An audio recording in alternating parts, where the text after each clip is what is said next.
The man followed a cart full of gold and jewels, unknowingly getting trapped in a treasure vault. Using the force of the fall, he rolled onto the central platform. To his surprise, this unintended move actually saved his life. Below was a pit filled with countless poisonous scorpions, and anyone who fell in wouldn't make it out alive. The man quickly calmed himself and observed the opposite side. He saw the precious eye of Horus shining brightly in the distance, but he didn't rush forward. There were two dangerous traps ahead that no one had ever survived. Luckily, the man was prepared. Just a quick glance at the design blueprints, and he figured out the secret of the first trap, which lay in the small mirrors on the ground. So, he lit a torch and held it behind him, casting his shadow. When his shadow covered the small mirrors, it triggered the mechanism.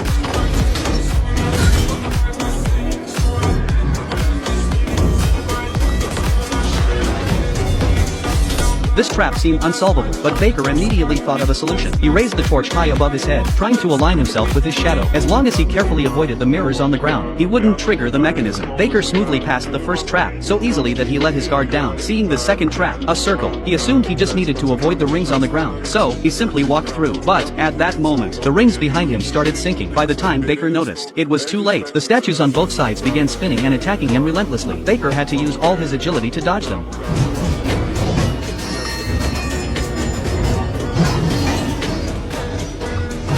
Just when he was about to be struck down, he luckily reached the end of the second trap. The mechanism stopped, and he barely made it through. But before he could celebrate, an even bigger problem appeared. The blueprints never mentioned a third trap, leaving Baker totally confused. But with the treasure right in front of him, he decided to take a risk. As soon as he stepped onto the third trap, the bricks beneath him began to fall. The only way forward was to run for his life. Racing against the collapsing floor, at the last moment, he jumped and grabbed the Eye of Horus.